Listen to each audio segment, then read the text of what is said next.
pledge to boost funding for the rollout of vaccines to the world's poorest nations. G7 leaders have agreed to provide an additional $7.5 billion to fight the pandemic in developing countries.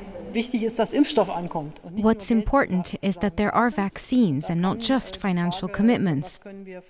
We have not yet discussed a time frame. Instead of sending vaccines directly, G7 nations have been funding a complex distribution scheme known as COVAX.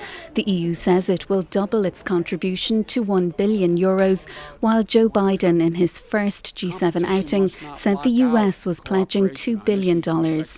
After calling for richer nations to donate up to 5% of their vaccine supplies, the French president said that 6.5 million health workers in Africa should be a priority. We need 13 million vaccine doses to protect them, to allow the health services to resist the pandemic. If we, Europeans and Americans, can deliver these 13 million doses as fast as possible, it would mean so much.